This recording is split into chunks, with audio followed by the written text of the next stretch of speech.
Good evening, everyone. Scott Barrett here, Newport Daily News. To be named later Vodcast, episode 4. Thanks for everyone who given me a little bit of support over these past few weeks. It's been great. We're even starting to get some nominations for people to sit in this chair, which is awesome. Keep those coming. Follow us on Twitter or the Facebook page to reach out to us any way possible. Super great guest tonight, Marykate McGuire, Portsmouth resident, and just finished her freshman year at Duke, where she is a standout player for the women's soccer team. Thank you.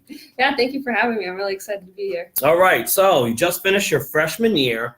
Let's go back a little bit. You are a 2-time Rhode Island Gatorade Player of the Year for Portsmouth. You are a 2-time state champion with Portsmouth, and then you ended up at Duke. Your freshman year, 3 goals, 7 assists. You played in all 22 games. You made 4 starts. And this was a pretty good team. You guys went 16-4-2, made it to the round of 16 of the NCAA tournament, Division I. Just thoughts for your freshman year. How would you characterize what you did? It was definitely a challenge. It was definitely had its ups and downs throughout it, but it was awesome. I wouldn't have traded it for the world and how it turned out, and it definitely is setting me up for the upcoming years to come. So, yeah, definitely enjoyed it. Did anything surprise you as far as, and go across the board, as far as being a Division I athlete, as far as maybe the speed of the game on the field, just anything about school athletics-wise, being a member of the soccer team, did anything kind of catch you by surprise that your teammates couldn't warn you about, before you got to school? Definitely it's the grind. It's a job, doing it every single day. It's more of I guess you could say, you have to give it every single day. No one told me that it was going to be what would come out of it. And soccer, what you have to do to be a D1 athlete and play everything you do. Everything you do is always having the right schedule and doing everything in a certain manner. But what I got out of it, the people I met and the friendships and how close you become with other people as a Division I athlete and at a school like that, it's incredible. I never thought, I wasn't expecting that. So that was awesome. Did the speed of the game catch you by surprise? You kind of seamlessly worked your way in. August hadn't even expired and you already had your first goal and your first assist. So you kind of got on that field and started to produce right away, it seemed. Definitely a different level of college soccer and playing up in the ACC, the best league in women's soccer. It was very not a shock, but definitely was expecting that. And training during preseason with my team was definitely getting me ready and to be prepared for when we played our first game, and every game after that, it just prepared me even more to be ready. Yeah. Now, are you a superstitious person, would you say? A little bit, you could say. And I'll give you the reason why I ask is because Kayla McCoy, she was a senior last year. Yeah. So she wore your number 12. So you were forced to wear number 19. Mm-hmm. I checked the roster for your sophomore year, and you've already changed. She's already changed her number back to the number 12. I have. That she wore. So why does that? Why does 12 mean so much that you would already change it after 1 year? So I've been 12 ever since I remember since I started playing with the Portsmouth Pirates League, and I think it's just that I have the opportunity to be 12 for the next 3 years, and I was I just want to take it and ride with it, and it's just. I've always been 12, and I just think it's so important. It's funny how Kayla was 12 and she's forward and playing the same position, which is interesting. But yeah, just the tradition. Well, so Kayla is now playing professionally. She was drafted leading scorer for Duke. Mm-hmm. So how is that going to change your role? Going into your sophomore year. First of all, are things going to be a little bit more comfortable for you? You know the grind. Now you know the campus. Mm-hmm. Now you know the facilities. Now you know the coaches. Yeah. Now you know the trainers. How easy is it going to be for you going into your sophomore year?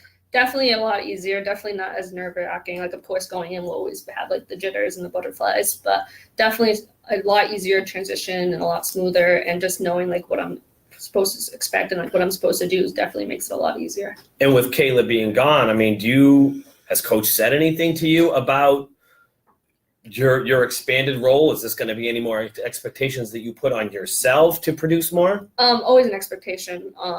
of course, my coaches want me to do whatever I can to help our team succeed as being a target forward.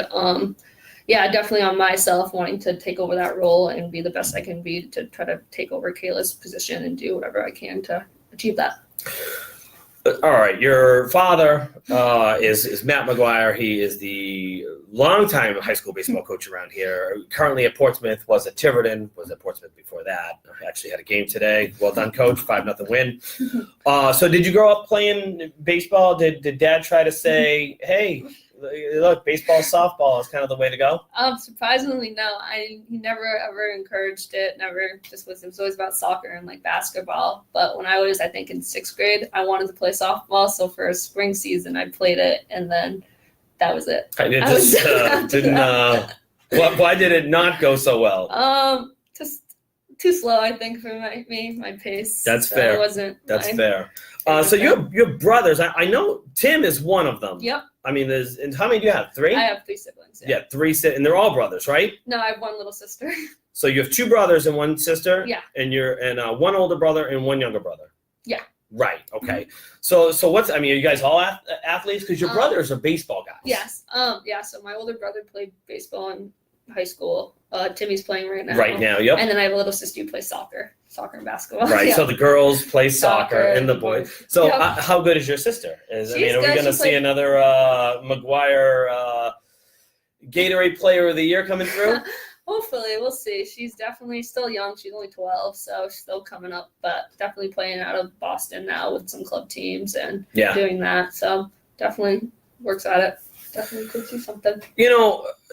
I did an archive search. Her name, it's tough because her name comes up like 300 times in our archives. So you gave your verbal commitment to Duke in 2015 after your freshman season. Yeah. Now, why was it that early? When you don't know who's going to be on the team in 3 years. I mean, you didn't know any of your teammates. It was a verbal commitment. Like, why so early?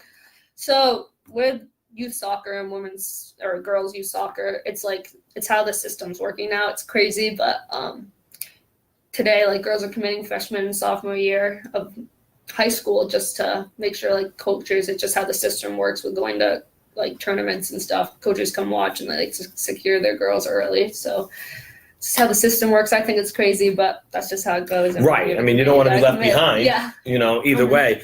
When was the first time? So what's the name of coach? Bobby Church. What was the last time you had a conversation with him, or he had a conversation with your parents? I mean, was it during that freshman year? Did he go to Portsmouth, or did he see you more at like showcases? Yeah, so he saw me. He saw me at a showcase down in Florida, and was interested. And then my club team held like a college like showcase thing for just our team in like February, and he came to that, liked it, then saw me again playing like a tournament in Virginia. Started like contacting, talking, and went down to visit, and then like 2 weeks later I committed. Yeah. So it was a fast process. Right. Yeah. I mean, it was very fast. Was it and then you had to wait 3 years. Yeah. I mean, was it tough to Yeah, at times it was hard, and like always like making sure like I was still good enough to play there and keeping that up. But yeah, it was definitely worth the wait. I'm so happy with my decision. All right, so after you win a state championship as a freshman, you're the Rhode Island Gatorade Player of the Year. You're 15 years old, probably 14 at the time, because we decided that you're later, in March. So you're 14. You're the best girls soccer player in all of Rhode Island. So you go to St. George's for a year. Yeah. It just didn't. Let's just say it didn't work out. Yeah. Why? With soccer. Commuting from up to Boston, and like just their schedule of how like private school works when they don't get out to like 3:30 and having to play in certain sports and activities after school, like it just wasn't ideal with my schedule, and to make me be the best soccer player I could be to be ready in time for Duke, it just didn't fit the schedule. Right. So I mean, it was just a kind of a scheduling issue. Yeah. Right. I mean, because I thought maybe you would have gone there to try to replicate the academic rigors that would come along with Duke as well. That was the intentions, yes. And then it just didn't work with the soccer, and soccer was ideally the most important thing. With academics, of course, are very important, but that was the most important thing. Right. Yeah. All right, so back to Portsmouth as a junior. You guys, it seems like whenever you're on the team, they win the state championship. And so, what was your junior year like? I mean, what first of all, Out of the 2 state championships, which one was better? I mean, is it like picking children here? What's funny about them were they both were very, very similar. How they both fell. It was out. LaSalle, and it was like a goal, right? Yeah, like both won the PKs. Like so, they were both very similar. They're both very different too. Probably my first one, my freshman year one, was probably a lot more memorable. Like the junior year one was awesome, but freshman year, just having that experience of being able to do that so young and being like new to the whole thing and just being able to win that was definitely. Well, did you, kind of like going into Duke as a freshman, I mean, Did you have any idea that it was going to be as successful as it was when you got to Portsmouth High School, only knowing middle school soccer and Portsmouth Pirates? No, I couldn't even, if I thought about it back then and to where I am today, I would never have imagined. And I'm just very blessed and lucky to have had the experiences I've had. You were honored at our Rhode Island Scholar Athlete Award dinner, and we have this great photo of you, and you are with Gerard Mayo, and I didn't know it at the time, and I said to one of my colleagues, Josh Krieger, I said, is that Marykate on crutches? And you had this big crutch, and on your left leg was this large brace. And funny enough, by the time we got around to a story to do it, about your injury, you had been named the Gatorade Player of the Year again. So you said you were playing with your club team. You said you were turning towards the goal. You heard a pop. You said, and I quote, I knew I tore it. I knew it right away. I wouldn't be able to play this summer. So you knew you wouldn't be able to play this summer. At what point did you realize you were going to miss your whole senior season? The minute I did it too. Yeah. Because it was happening like in May probably? Yeah, end of April, like the last day in April or something like that. And right. I knew from there I wasn't going to be able to play for a long time. So you've never not played soccer for, whatever it is, 9 months, 10 months, however long it was. How hard was to miss your last year, your last chance at a state championship, your last time to play with all of your high school friends? It was hard. Definitely an adjustment to think about and go through that, especially during the fall. It was very hard at times, but had to look at it as a different perspective and just I did whatever I could to get back to where I was and to just enjoy every moment with my friends. That was kind of the objective of it. Well, you did whatever you could. What was it? I mean, how do you work as hard on the field, off the field when you get injured like that? Is it just the same, work ethic that you have to put into it? 100%. With the ACL, it's crazy what the effects it can have, like psychologically and just physically. It's draining. And what I did, I trained. I would probably out with OPT just down the street with Don Levine. He was I don't even know. I spent 4 or 5 days a week there sometimes going in and just doing PT, trying to get better. And he was awesome. And I definitely came out from that. You talk about the mental aspect, which really is a big part of it. Do you ever, you probably can't play that way, thinking that that's going to happen. Does it ever creep in? Of course. Yeah. Especially this past April was my 2 years, and this next coming week will be 2 years since I've had surgery. And 2 years is like the big, you're good now. Really? So that'll be good. And at first definitely it was scary, and you always have that nervous feeling that something's going to happen. And anytime your knee makes a move or something, you always get nervous, but you just gotta just not think about it and go forward with it.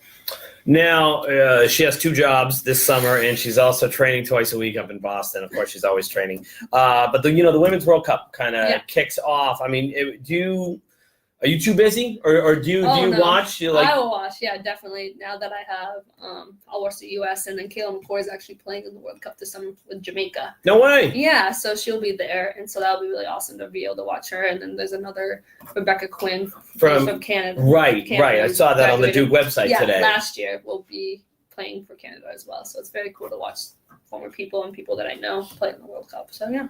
How do you? That's always kind of been your goal. Yeah. And you have told us this. Over the years, you've always said you wanted to play in the Olympics. And for women's soccer, I mean, you could play professionally, sure, but the Olympics is probably a step up. How is the team selected? How do they, how young do you have to be? How old do you have to be? I mean, it seems like a pretty large mix of ages. Yeah, so definitely the U.S. system, how it works with women's soccer is they have different ages, different teams for different ages, and they have a lot of camps, and I've been through in and out of camps over the years, but the full team is what like the big one The is. national And, team. Yeah, the full one. And that's always been the goal and still is the goal to hopefully someday, when done playing college and then going to the pros. How big is the roster for the national team? Is it a 40-man and then gets cut down to? Yeah, so usually they have camps throughout the year and then they bring in different people. But for like the World Cup and the Olympics, it's a 23. 23. roster. Yep. I mean, is that it? I mean, that would be the pinnacle to play Yes. in either the Olympics or the World Cup. 100%. Right, just to be on the national team. Mhm. Let's talk about, what's your major at Duke? I think I'm going to do poli-sci, political science. Okay. Yep. I mean, so we know how important soccer is to you. So do you see yourself playing professionally? Yes, 100%. Yeah. Mhm.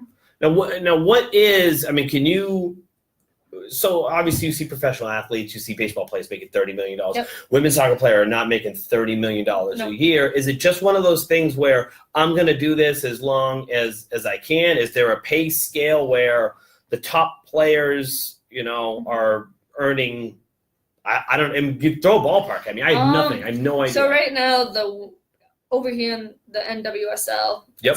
the normal player is not making much, like not even enough to live on, which is really unfortunate and really Right. sad. And hopefully, as time comes, it continues to change. But depending on where you are as a player, like some players are making, like if they're one of the stars, making millions with endorsements and everything. But Right. the normal women's soccer player over here is not making anything. Europe, it's a little more, but it's not anything. Would you go to Europe? Potentially, depending on how it goes over here in the league. If I can unfortunately play in the NWSL, that would be my goal. Yeah. That's it. You passed the test. Thank you. Everyone, I hope you enjoyed our little conversation here with Marykate McGuire. She is going back to Duke. She leaves early. What did you say, the first week of August? First week of August. She's not going to be around long, people. She's only around for a couple of months. But anyway, thank you for joining me. Yeah, thank Really you for having me. appreciate it. I enjoyed And Thank you. we will see you next week. Take care.